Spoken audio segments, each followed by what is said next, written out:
Hey, you guys, welcome back to the channel. It's Liv. I want to thank all of you who are on this journey with me. I'm truly happy that you are here, and I want you to know how much I appreciate you. To those who genuinely connect with the message and my content, please know that I care about you deeply. When I say this, let this be perfectly clear. I don't claim to be anything other than a child of God.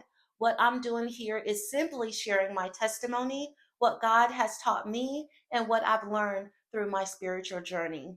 I don't know what will come of this message, but I know God is in control. In His divine timing, the world will know the truth. What you choose to do with this message is between you and God. I will be obedient and do my part. When it comes to birthright citizenship, it hits differently for me. I am incredibly moved by it. I know that birthright citizenship was born out of the struggle of foundational Black Americans. The birthright citizenship clause in the 14th Amendment, all persons born are naturalized in the United States, and the subjects to the jurisdiction thereof are citizens. This was the first constitutional law explicitly writing to secure and protect the citizenship of formerly enslaved Black Americans and their descendants. It wasn't just a legal formality, it was a covenant meant to seal their freedom forever. After centuries of chattel slavery, the Dred Scott versus Sanford 1857 decision had declared that no Black person had any rights which the white man was bound to respect. That ruling stripped Black Americans of any recognition of citizens or human equals. So when the Civil War ended, the very first mission of the Reconstruction in Congress was to legally reverse Dred Scott, to restore the humanity and citizenship of Black Americans by law and by birthright. That's why the 14th Amendment, 1866 through 1868, was created immediately after the 13th. I'm going to share with you the sequence of how the laws created for foundational Black Americans were intentionally and divinely ordained to secure the freedom and rightful place in this nation. Here is how it unfolded. 13th Amendment, 1865, abolished slavery. It states neither slavery nor involuntary servitude shall exist within the United States. This was about freedom from bondage. 14th Amendment, 1866 through 1868, established citizenship, protection, and equal rights. All persons born or naturalized and subject to the jurisdiction thereof. This was about birthright inheritance, the restoration of belonging and nationhood to a people who had been cast out. 15th Amendment, 1870, protected the right to vote for Black men. The right to vote shall not be denied on account of race, color, or previous conditions of servitude. This was about power and participation in the government they had helped build. These amendments, the 13th, 14th, and 15th, were written by white Republican men, and I truly believe God convicted their hearts to do it because even though they stood for ending slavery, not everyone in the North agreed with equality for Black people. Many didn't want to compete with Black Americans for jobs or opportunities. And in the South, they outright hated the idea of freedom and equal rights for Black Americans. But God has a way of preparing a table in the presence of our enemies. He can use the very people who once opposed you to fulfill His promise. So these men wrote laws that changed a nation, not because the world was ready, but because God's will was. There is a sacred nature of birthright citizenship because this clause wasn't just about paperwork or nationality. It was the legal expression of God's promise of restoration to a people who had been stripped of their name, land, and identity. It was all stolen, but they couldn't strip their spiritual faith, although they tried.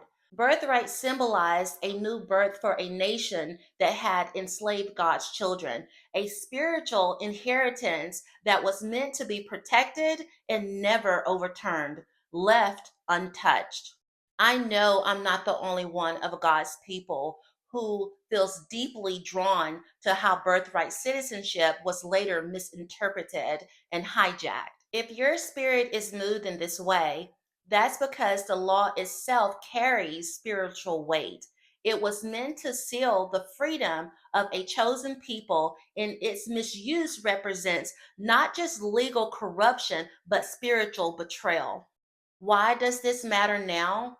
When the Won Kim Ark case 1898 redefined the 14th Amendment to include anyone born on U.S. soil, it stripped the sacred specifically of what that law was meant to protect because foundational Black American knows God's promise would not come without hardship. It is written so they earned the right to belong without question, without condition, and without the threat of removal or denial.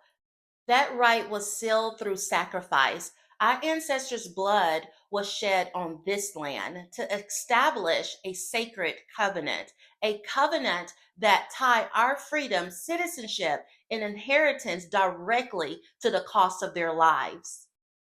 When they chose to fight in the Civil War, many knew they may not return home, yet they fought anyway, not just for themselves, but for the generations who would come after them, so that their descendants would never again have to fight for the right to exist in the land their blood had already redeemed.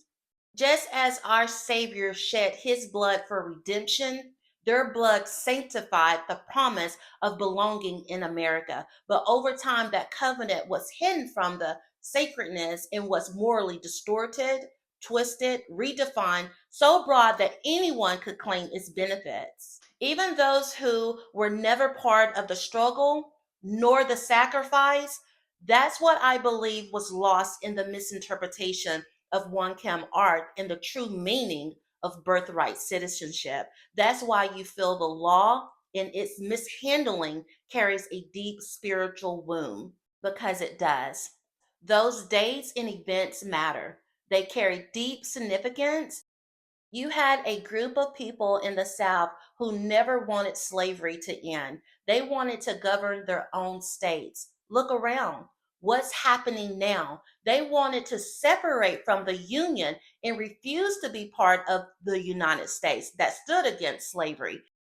That rebellion is what sparked the Civil War, a war fought to preserve slavery under the disguise of states' rights. Meanwhile, there were free Black men in the North who stood up and enlisted in the Union Army. Over 180 Black soldiers joined the fight for freedom.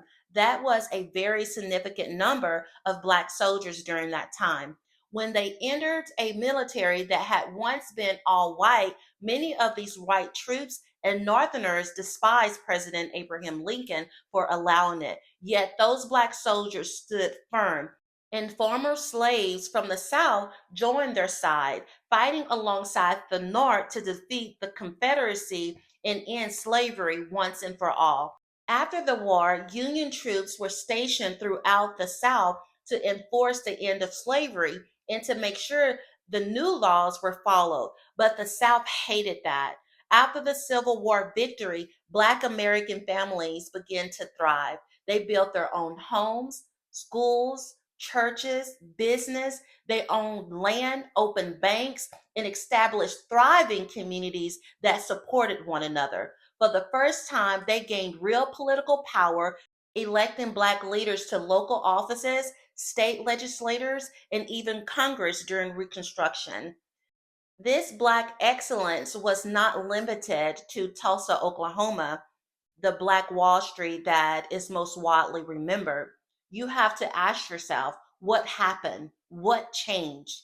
And just as in the beginning, those who captured and enslaved our ancestors knew exactly who they were.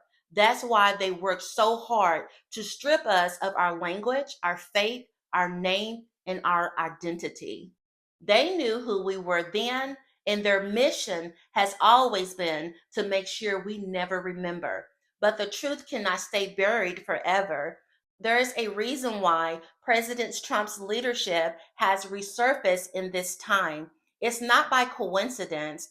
What set him apart from the rest is that he was not a politician. They knew what his plans were, and they did everything in their power to stop him.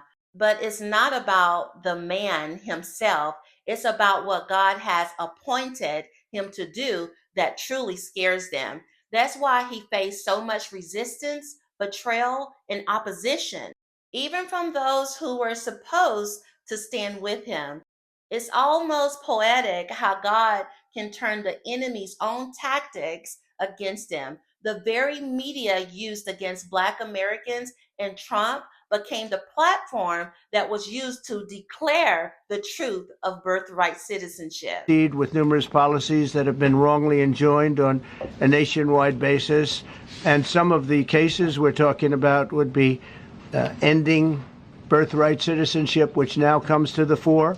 That was meant for the babies of slaves. It wasn't meant for people trying to scam the system and come into the country on a vacation. This was, in fact, it was the same date, the exact same date, the end of the Civil War. It was meant for the babies of slaves, and it's so clean and so obvious. But this lets us go there and finally win that case, because hundreds of thousands of people are pouring into our country under birthright citizenship, and it wasn't meant for that reason. It was meant for the babies of slaves.